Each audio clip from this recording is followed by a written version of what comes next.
Thank you for listening to the Damage Report podcast, the show covering the true threats facing our country and what you can actually do about them.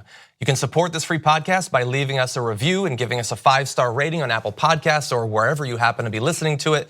Every review helps more people discover the show at no cost to you.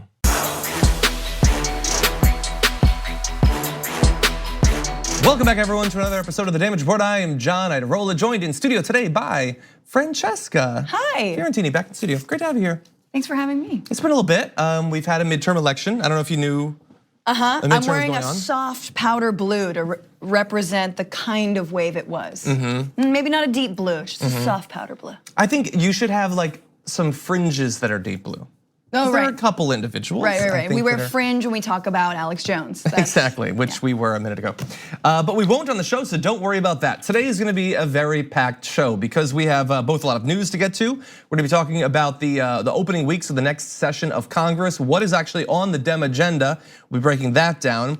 Amazon has announced where their new headquarters are gonna be located, and not everyone representing those districts is happy about it. A big name's gonna pop up there. But in addition, we also have two guests that'll be joining us. So University of Arizona professor of law Andrew Coan is gonna be joining us to talk about the Mueller investigation, the ouster of Jeff Sessions, and what is actually likely to play out in the near future in regard to the special counsel's investigation. And then later on, early this morning, there was a protest outside of Nancy Pelosi's office. Climate protesters and Alexandria Ocasio-Cortez, and TYT investigates, or Rebel HQ's Emma Vigeland was there, interviewed AOC, and she will be joining us near the close of the show to talk about that as well. So obviously lots to get to, and we're also gonna be talking about your new podcast. Indeed. Very exciting. And I'm excited that I will actually be able to say the name on here. It actually fits within our language requirements, apparently. Yes, it does. So find out why that was a concern later on. Anyway, let's start off with something both serious and fun. What will the Democrats actually be doing with their new House majority when they take control of it in the very near future? Well, there is some indication coming out of what will be on the top of their agenda. And apparently some pro-worker policies, at least supposedly, are gonna be there. House Democratic aides involved in labor policy discussions say there are two specific issues near the top of the list: raising the federal minimum wage from $7.25 to $15 an hour within the next few years, and expanding overtime pay to millions more workers. The particular way that they might be doing the former is the Raise the Wage Act, which gradually raises the federal minimum wage to $15 an hour within 7 years, and then would tie the minimum wage to median wage growth for the overall workforce, which is not quite the same thing as cost of living increase, but it is at least something considering it doesn't adapt at all now. Median wage growth. Yeah, okay. Which we know the medium wage growth has been great. Over the last few decades. Don't peg it to that, but I don't, in perpetuity, if it were a real, depends on who the plan is coming from, but don't just in perpetuity that second part of it. But the first part sounds very promising. It does. I mean, it is one thing to say over a few years and another to say over 7 years. For me, 7 is not a few, it's 2.5 fews. But it is at least something, and it is a jumping off point. Now, we do have to acknowledge that they have the House, they don't have the Senate, and this is something that would benefit not CEOs, it would benefit the workers, so it's unlikely to actually pass. But still important that they do this sort of thing, and we're gonna have some other details as well. If you were in charge, what agenda would you actually set for the first few days? How would you take this new House majority and make the most of it? Neutering of every male congressman. No, sorry, that's I forgot what show I was on. No, I mean, the interesting thing that has been happening now in Congress, right? I don't know what I would do, but we see where progressives in Congress are going, right? Something not everyone knows about is that there is a Congressional Progressive Caucus that Alexandria Ocasio-Cortez is now part of. They every year put out a budget, they put out priorities. Hey, let's reduce military spending by this much. Let's increase healthcare spending, assistance for veterans or help with the VA. They put out a really progressive budget every single year. And I think we on the left kind of tend to imagine that people in Congress aren't doing that hard work, but they are. It's just that they don't have clout and seniority in Congress. Well, they have seniority, but they're not Pelosi or Schumer, right? Those two are not on the Congressional Progressive Caucus. AOC is. She had watching her Instagram story, she had a orientation to be part of the CPC. So I think we have to take our cues from them, and I'm sure it's going to be around expanding Medicare, protecting Medicare, and raising the minimum wage. I'm interested to see what, people like Pelosi and Schumer, how they respond to that. Yeah, and in addition to the seniority, which is important, also, I would argue that in the past, they haven't had much media that gave a damn what they were working on. Exactly. Like they could have a budget, okay, but if nobody ever hears about it outside of the caucus, then it doesn't really get much traction. I'm hoping, look, they've got us and other online media outlets. I'm hoping that some of the mainstream media, if only to provide a contrast to Donald Trump and the Republicans, might now be willing to actually do it. After reporting on baby theft and Muslim bans for 2 years, hey, let's talk about something a little bit more optimistic. There's actually people pushing for positive change for actual Americans. That would be great. I don't know if I should really get my hopes up there, but that would be great. Some other things that they're attempting to work on, that same law that we were talking about, the Raise the Wage Act, would also phase out the lower minimum wage for restaurant servers and other tipped workers, which is currently $2.13 an hour, which I used to make. And employers would no longer be allowed to pay some disabled workers less than the minimum wage. House Democrats also plan to use their oversight power to investigate some controversial moves by the Department of Labor, including efforts to allow employers to keep workers' tips and to permit teens to do more hazardous work in apprenticeship programs. Yeah, the keeping the workers' tips thing was the most blatantly pro-management move I think I've seen out of the Department of Labor, that they can just rob the servers that they're managing. And it got a little bit of media coverage, but unfortunately, obviously people who make the tips care about that, but it didn't really get a lot of traction outside of that. No, and the tipped wage workers, eliminating the lower, sort of like that $2.13 minimum wage for tipped workers is huge. If that happened nationally, that would mean so much for working people, especially women in the workforce, in the restaurant industry. And the Restaurant Opportunity Center has been working all over this country on ballot measures and in state assemblies to pass something similar to that, and they've had some successes.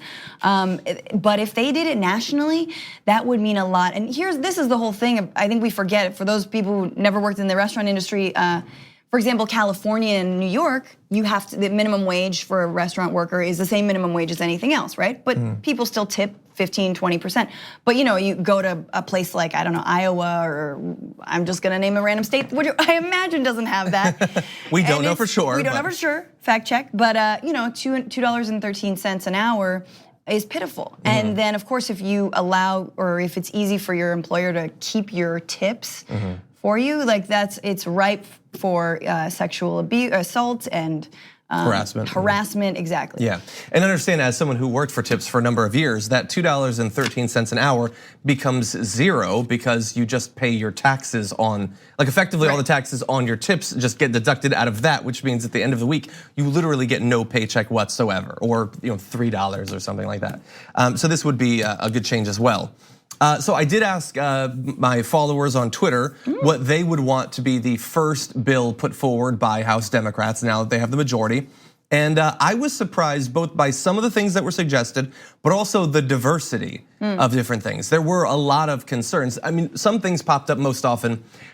This is based on a statistical analysis that I did by just casually browsing through. So Medicare for All was probably the most common.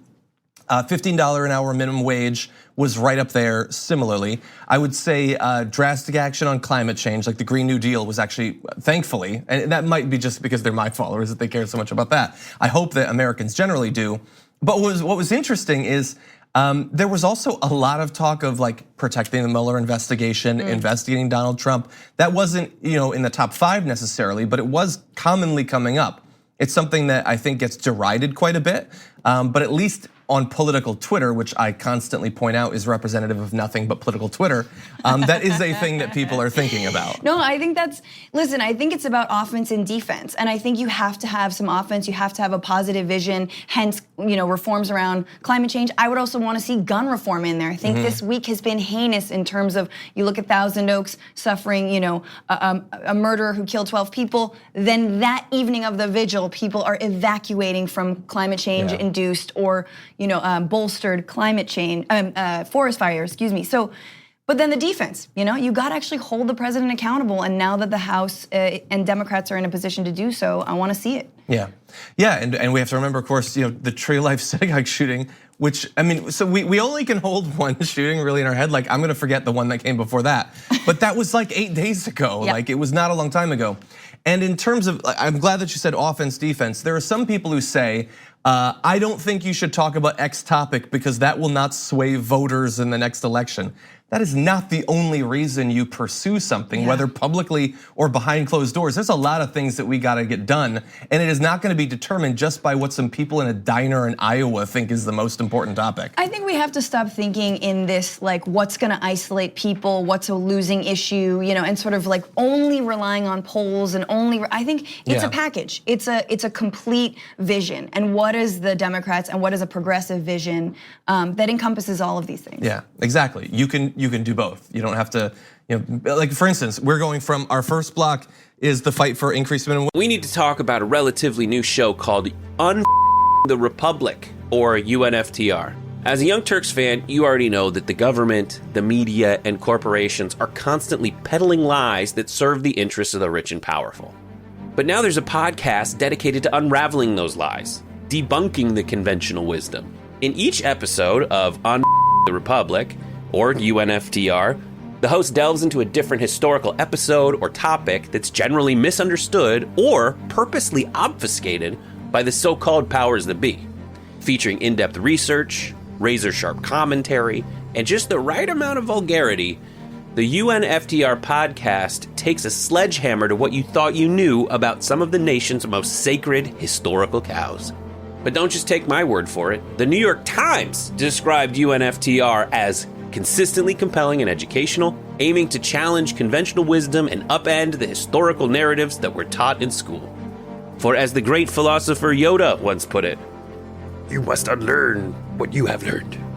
And that's true whether you're in Jedi training or you're uprooting and exposing all the propaganda and disinformation you've been fed over the course of your lifetime.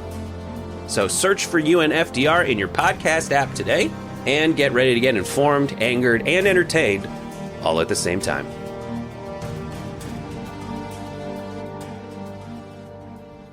The second block is going to be protecting the Mueller investigation. Proof that you can do both.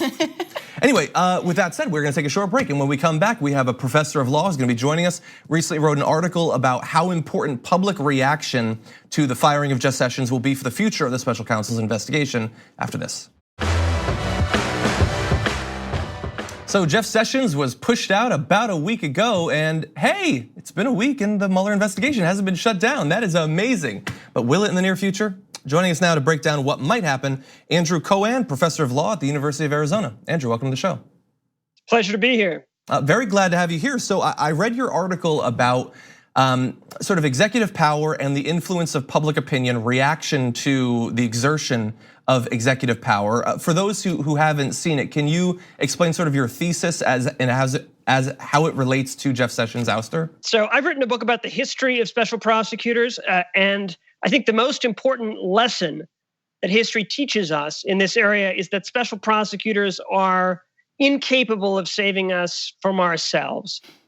If the president wants to fire a special prosecutor, if he thinks he can do it without suffering significant fallout, he's got the power to do it. So ultimately, it's only the American people who can decide whether the president is above the law. So you're talking there about, in these other examples, how important public reaction is. I mean, we're only, I guess, about a week into it, but so far from what you've seen, how would you rate the public's reaction to Jeff Sessions being forced out in the particular way that he was? I think there's been a lot of pushback and some pushback across the political spectrum, although the response from the Republican side has been predictably more muted. I think it's a little bit tough to compare Sessions' ouster with some of the other historical examples because Sessions isn't the special prosecutor.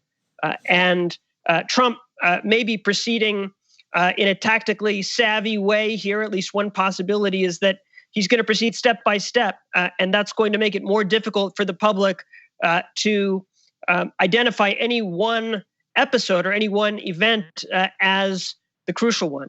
So you've seen a lot of people declaring that the firing of Jeff Sessions or the forced resignation of Jeff Sessions was a red line.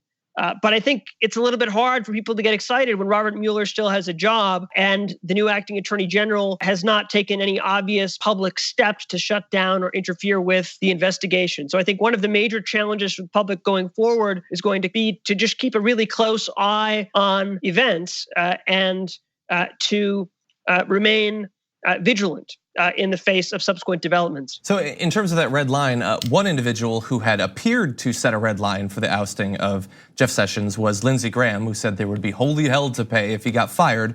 So in terms of, he's obviously backtracked, he doesn't seem to care, and they're pitching it as Jeff Sessions wouldn't work with the president deserves an AG that would work with him. So you have the public reaction, and then you have the potential response from the Democrats and the Republicans.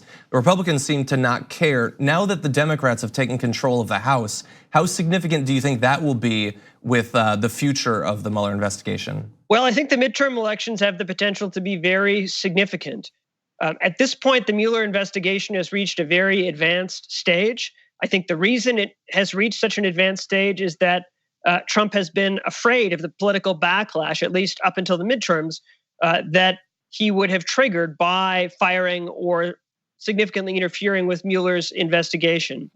Now that Mueller has gathered presumably quite a lot of evidence, if the president were to move against him at this point, the Democrats, now that they're in control of the House, have a lot of tools to try to figure out exactly what kind of evidence Mueller gathered and to expose that evidence to public scrutiny. So you've obviously studied a number of examples where the president would like to just shut this thing down. In some cases, they have done that.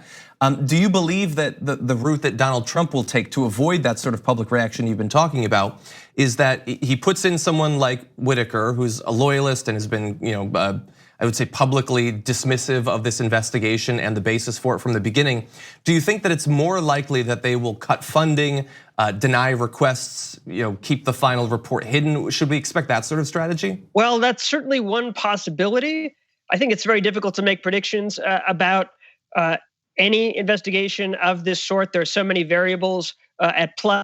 And of course, in this case, one of those variables is Trump's personality, which is, I think, famously unpredictable. Mm-hmm.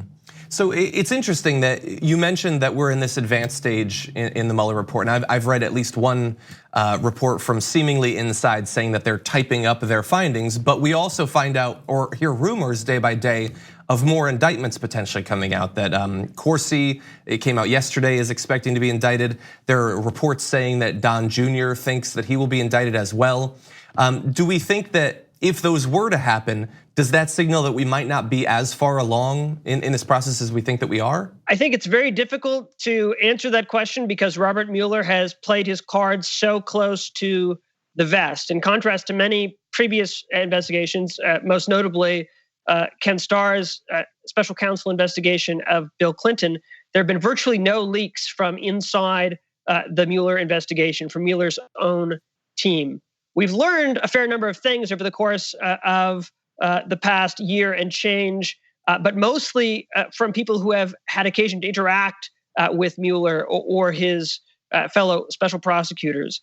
And I think that makes it very difficult to venture a guess as to how far along he might be in his investigation. I do think it's quite unsurprising that we've heard nothing from him in the past 2 months or so. That is a reflection of his respect for the norm that federal prosecutors should not take significant action that could affect a political campaign in the months preceding an election.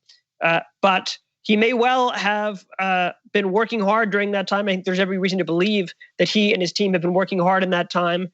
And it wouldn't be terribly surprising to see some significant developments in the next few weeks now that the midterm elections are behind us. Well, we wake up every day waiting to see if that will actually happen. Andrew Coan, professor of law at the University of Arizona, thank you for joining us. Thank you for having me. Thank you. We're going to take a short break. When we come back, Amazon has announced where their new headquarters is going to be, and not every politician in that area likes it. We'll describe that after this. Welcome back, everyone. So we've had this big thing. Where is Amazon gonna put their new headquarters?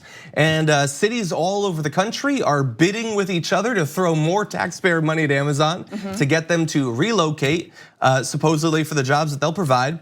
And we now know where those headquarters are gonna be. And it's not in one city, it's actually in two. The two locations, they're in Long Island City in Queens and Crystal City in Arlington near Washington, D.C. Those will eventually house at least 25,000 employees each, they say, pre-automation. It also said the new sites would require $5 billion in construction and other investments. So we've got our locations. They're not where I would expect. Generally, these headquarters end up in some small town where that's even more desperate for the jobs. Yeah, but all these young millennial workers, they want their kombucha and their, I don't want to say avocado toast because I love avocado toast, but I make it at home. Yeah, this helped no one. I'm sorry, unless Crystal City is just barren earth with like, I don't know, an Applebee's, then I don't know who it really helped. I am very surprised by this decision. A small bit of trivia I looked up, do you know why it's Crystal City?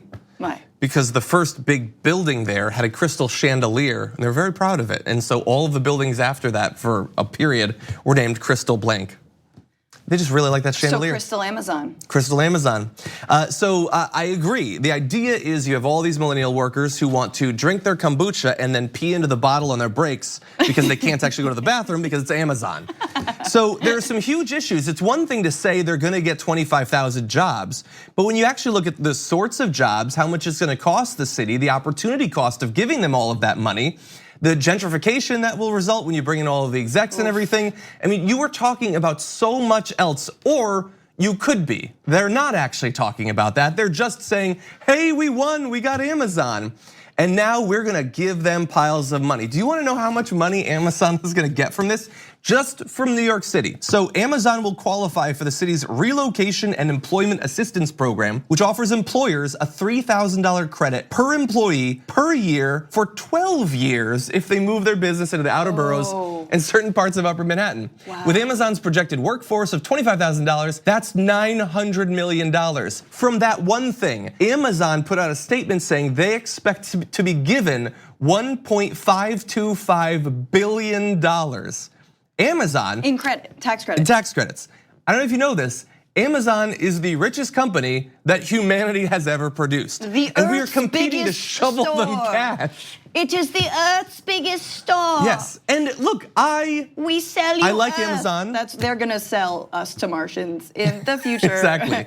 Hey, look, Amazon does some good things or whatever, and I've ordered. What? The you don't want to know Washington how Post? many orders I've done through Amazon. I don't want to know how many. I've done so many orders. But it is horrendous in terms of the effect it has on the workforce. The way they treat their employees is with greater disdain than potentially any other massive corporation. But also it is, first of all the cities that didn't win, very, very sorry, but your roads breathe a sigh of relief because I think even Seattle was one of them, and it was like, oh God, no, please don't add more traffic to Seattle. Like it's just, they can't handle it.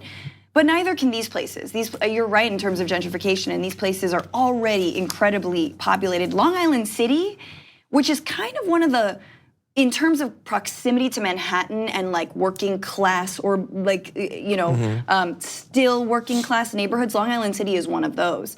They're gone. Like it's done after Amazon moves in. I'm from San Francisco. Like I can tell you what techpocalypse looks like. It looks like people grown men riding motorized scooters with helmets on the sidewalk. It's hell. I like the idea of scooters. It's as hell. long as they're electricity through renewable energy. It is the most unflattering and disgusting thing. Anyway, so I a want lot of displacement and a lot of gentrification. 100%. I want to get into the politician that's speaking out of this, but I just want to briefly say, again, it's 25,000 jobs now. That's what they're saying. When has a corporate press release about jobs that will be provided ever been a low estimate? It is always an exaggeration. And by the way, the remaining humans still working for Amazon, their primary task is figuring out how to take humans out of the picture. I read an article about how Amazon has redone how laundry detergent is sold. It's in a totally new package so that it doesn't need to be put in a separate box. It can be like stacked super easily and all that in their truck. Their like efficiency is the only gospel at Amazon, and the human meat bag doesn't actually work in that. It's too expensive. It needs to pee on things. They don't want you, and so they are working overtime to get you not to be on overtime. There was no good place for the headquarters? I don't know. The moon, I don't know. It's gonna be all robots eventually, to the extent that it's already not.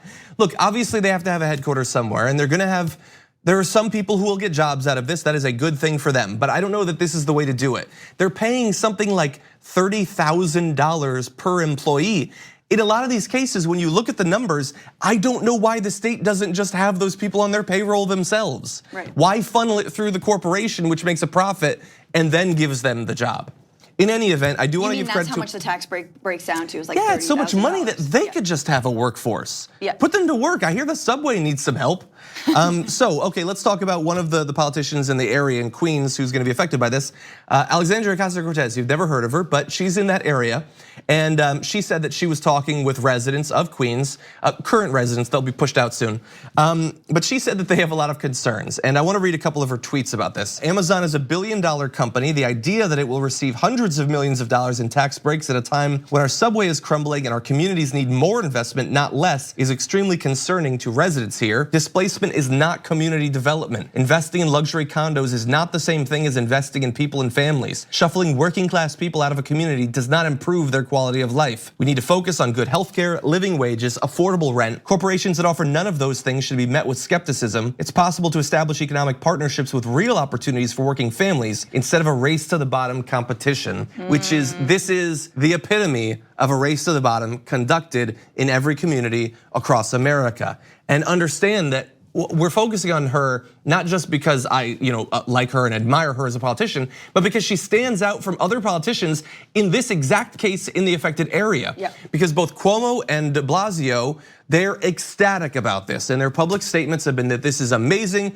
Congrats, New York.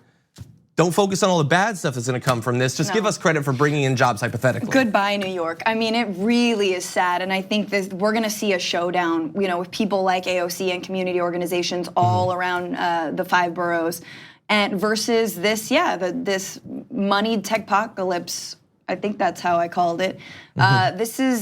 This is goodbye. I mean, if you've been around Manhattan for the last 10 years, it's changed already. I mean, the traffic is insane. The subways haven't been updated in 30 years.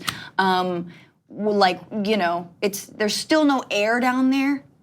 Subway the rats are getting just— They get pizza from time to time. That's really it. Pizza, man. The rats are super on Amazon's side. We're gonna call all the rats Bezos, little Jeffies. But you just reminded me. Can I just mention? Yes, please. So I saw David Sirota tweet it out. So they have a list of the specific things that New York is gonna subsidize to get the headquarters. New York taxpayers, regular working Americans who ride the subway, are literally subsidizing a helipad for Jeff Bezos. Of course they are. And probably a rocket pack too. But why not? That's what I'm saying. If rocket pants. I say if the working people who are going to be displaced and get $3,000, whatever their employers get $3,000 an employee, if the jetpacks can go to them first, everything's chill. It would help with traffic. Yeah, but only for working class people. Exactly. Yeah, and look, I don't begrudge the people. Jeff. The people who get their jobs, it's a good thing, but this is by no means the best way that could be done. And thankfully, we now have politicians who are actually speaking out and reflecting the concerns of their community while that community lasts. Okay, with that said, we are gonna take a break. When we come back, Emma Vigeland of Rebel HQ is gonna be joining us. She was at a protest involving Alexandria Ocasio-Cortez in DC outside of Nancy Pelosi's office. We'll be breaking that down after this.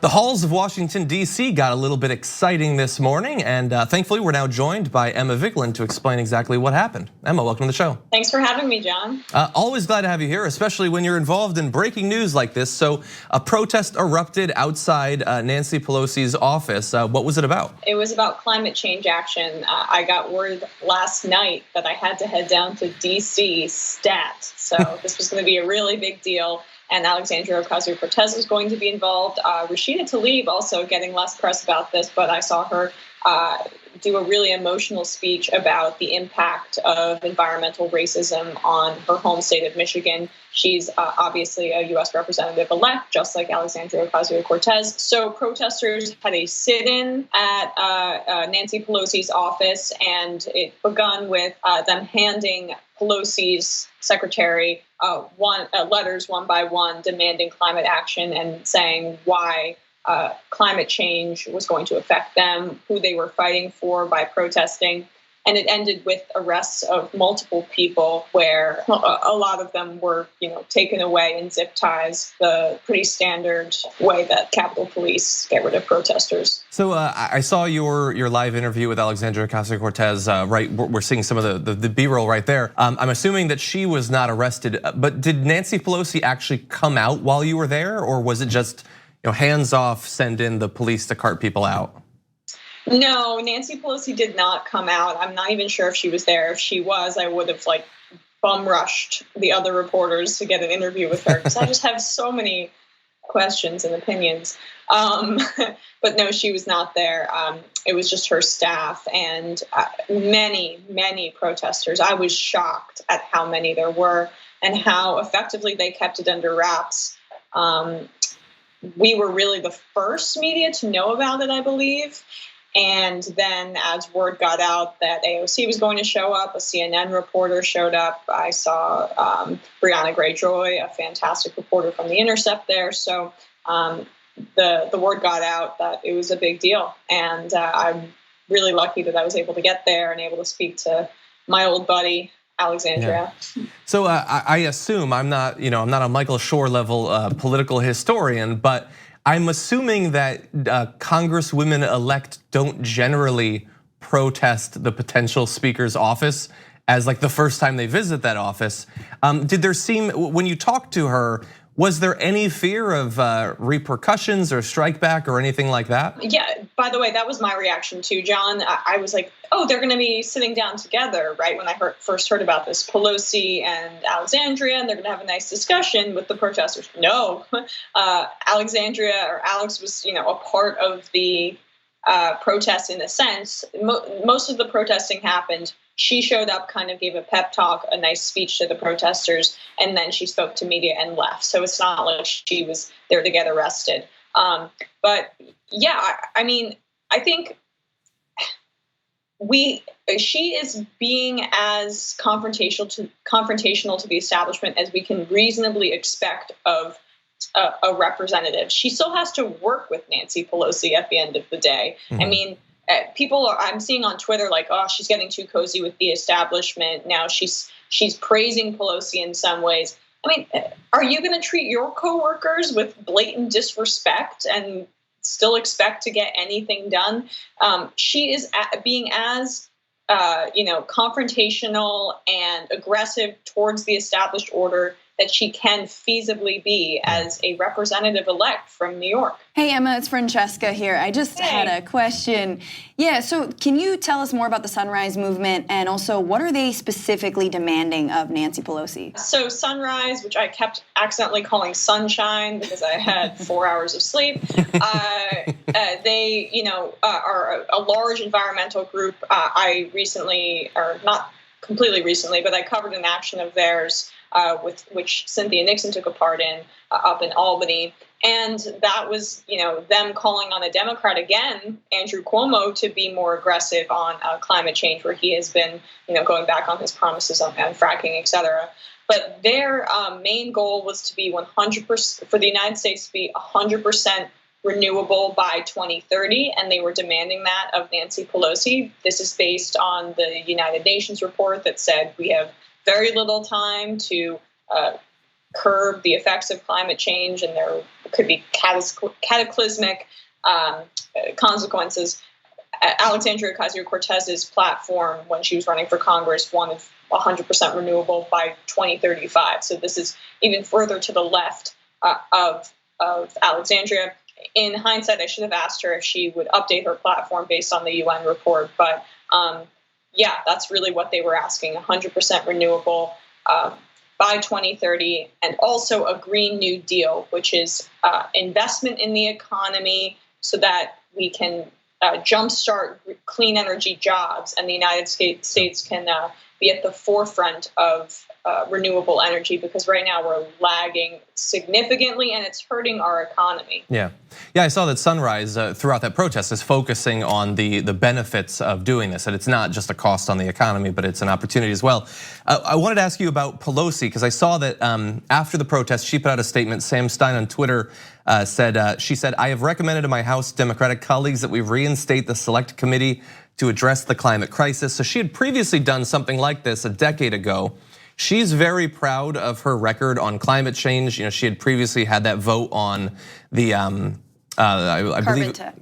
Yeah, the carbon tax.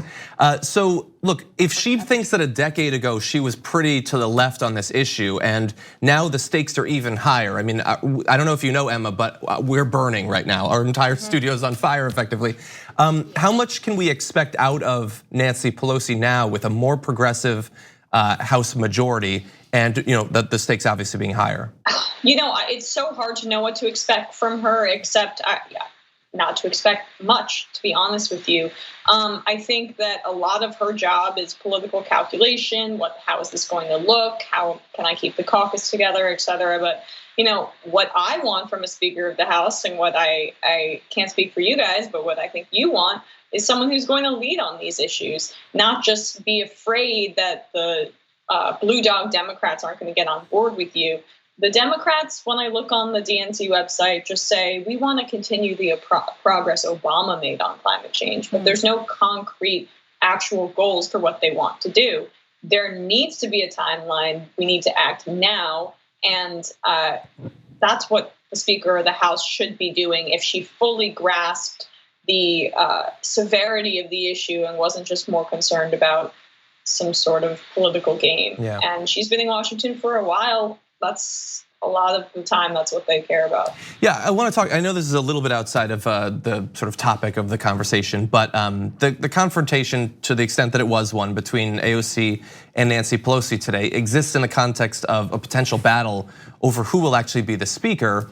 And I mean, I don't know the exact numbers, but I mean, Nancy Pelosi can only have so many defections from supporting her. And I know a lot of people support Barbara Lee. As you're talking with these politicians, does it seem like there's gonna be a significant battle? No, I think Nancy Pelosi is going to be the Speaker of the House, and I don't think it's gonna be super tough for her to regain that control. She calls herself a master legislator. Who thinks that should get their head examined. But Barbara Lee is running for party caucus chair, and she has a lot of momentum behind that. I think that that's setting her up. I mean, she's older, but that sets her up for being Speaker of the House down the line. Once she gets that leadership role, Barbara Lee is one of the greatest progressives in the country and one of the true servants of the people that we have left in the United States Congress. So I would be more than thrilled to see her in leadership, and eventually, hopefully, Speaker of the House. Yeah, I get that strategy. It feels to me like if Nancy Pelosi gets it, she's not giving it up, and it's not like maybe there will be a primary or something. It's not like she's really going anywhere. I think the next person that's going to get it is going to be like House Speaker Louis Gohmert if the Republicans retake the House. But like, how crazy is it? Sorry, John, to interrupt you, but Nancy Pelosi's approval rating is atrocious. It's not politically expedient for the Democrats to have her as Speaker of the House, but because they're all friends, it's just like, well, we'll go with her again. Yeah. She's toxic politically. Mm-hmm. Yeah, I could think of a few examples that I would probably prefer. In any event, I wish we had more time, Emma, but we do have to go. Thank you so much both for your work this morning and then for joining us to break it down. Thanks, John. Thanks. Bye, Francesca. Bye. Okay, short break. When we come back, I want to talk about your new podcast, The Bituation Room, and potentially some more after this. Welcome back to what remains of the damage report. Just got done with Emma Vigeland, and I know that we said this at the break, but she's awesome. She's great. I wish we could clone her and send many Emmas all over the country to interview reporters. Have you seen her? They do that with horses. They do? Yeah, you need consent. So have you seen her Trump rally interviews? Yes, those are great. I don't know how she does it. I don't know how she Have you talked with Trump supporters in that way? Some. But I talked to some, but I can't do the straight-faced thing that she does. No. You Don't can play see her poker like with there's her. like a little mini blink of like that was all lies. Yeah, I'm she's gonna keep dying going. inside. Yeah. But she keeps it together on the outside. So she's awesome, but you're awesome too. And I want to talk about a new way that you can witness Francesca being awesome in audio form at the very least. Yes. You have a new podcast. I do. It's called The Bituation Room. It comes out every Monday. And it is awesome. You've got 6 episodes, I believe, at this point. 6 episodes already. This last episode talking about obviously the midterms and our just little pissy POTUS that we have, who's just in a tear ever since. And it's fun. It's with me and a comedian and an expert or activist. So we've had Josh. So you always have the comedian. Always a comedian, with you, and always an activist or an expert. Josh Fox of Gasland 1 and 2 was on. Shane Bauer, the journalist, was on. Matt Lieb, the comedian from Newsbroke, was also on. And Corinda Dobbins, Nato Green, all these other wonderful people. And yeah, so definitely tune into that. We have fun. It's important. Yeah, it's a sort of casual, chatty, but serious and substantive talk. Precisely. I think it's important to take ourselves less seriously. I've always believed that as while we can be very heated and like not miss this moment, you know, we have to like chillax. We have to make sure that the left is chill and fun. And we are more fun, I would say. Yeah, well, I'm a page chill. So exactly. So you know how to chill. I do know how to chill. Every episode we have, we ask our people, our panelists, what they're bitching about, and then we go into the sitch of the week. Then we go into a targeted character assassination, what I like to call a targeted character assassination, not like CIA assassinations. So this week, of course, it was Whitaker. Was it Matt Whitaker? Yeah. And just looking at him trying to hawk like one of the patented products that actually wasn't patented because the company that he was on the board of has been fined like $26 million. Is that the vet thing? Yes, that ripped off mostly vets. He's got a cute little Vimeo video where he's actually trying to like sell you on this new product that like, you know, the World Patent System or whatever the company was called was hawking. And it's just a razor. It's like a razor in a pocket. It's like, and he's like, you know when you like need a razor in the kitchen? You're like, no. Nobody needs a razor in the kitchen. I think he's using a Gillette to like take the skin off apples. And that's a weird thing. Yeah, or like, you know when you make a salad and you just put like razor blades in it because like the wife's been uppity? What? No. He didn't say that, did he? No, what do you mind? Okay, what I'm saying is the guy, you know, the whole thing was just like a snake oil salesman, but not even. They just rip people off. And then we end every show with a game called Sext, Elect, Overthrow, which is really fun. Can we play like a quick version right now? Okay, we only have 2 minutes, but what? Okay, so this week, Sext, Elect, Overthrow, we chose the 3 women who have consensually submitted to Donald Trump. Okay. So that we know of, Stormy Daniels, Karen McDougal, and Melania Trump. Sext, elect, overthrow. Who would you? Oh no, I think that's easy. I would sext Karen McDougal. I don't know much about her, but I'm sure she could dish out some good texts. Sure. I would elect Stormy Daniels because I don't know her politics really, but she's a fighter, and let's get more of that. And Melania is due for an overthrow, and I bet she would be like one of those wives of the dictators that when she is dragged out of the presidential palace, she'll be in a fabulous outfit. Oh, and she'll be just like gripping one vase, like, let me keep this. My paintings. Yeah, so that's a good game, I like it. Yeah, it's fun, and I'll have you on, right? You're coming on? Awesome, but I'm not an activist or an expert, so you're gonna have to No, you're an expert. Widen You're a journalist. Something like that. You're a journalist. I play one on YouTube TV. You do. Okay, and so let's say, just hypothetically, I play a game with you. If you could choose, who is the perfect guest that you'd want on the show? The perfect guest? If you could have one guest, who would it be? I mean, we've said her name many times. I feel like if I say it Karen again. McDougal. No, who would it be? Karen, if you're listening, I love Alexandria? Karen McDougal. Yeah? I want to just have like a deep chat with her and just be like, you really thought he was in love with you? Oh God, really? I don't know. He had a 3-month-old child. That's true. On. That's true. So I want AOC on, of course. Okay, we're gonna have to end on that, unfortunately. But thank you so much for joining us on the show. Thank you. Check out the Bituation Room. Thank you for watching this one as well, and we'll see you tomorrow morning. Thank you for listening to the Damage Report podcast, the show covering the true threats facing our country and what you can actually do about them. You can support this free podcast by leaving us a review and giving us a 5-star rating on Apple Podcasts or wherever you happen to be listening to it. Every review helps more people discover the show at no cost to you. Thanks for listening to the full episode of The Damage Report. Support our work, listen ad-free, access members-only bonus content, and more by subscribing to Apple Podcasts at apple.co/TYT. I'm your host, John Adarola. I'll see you soon.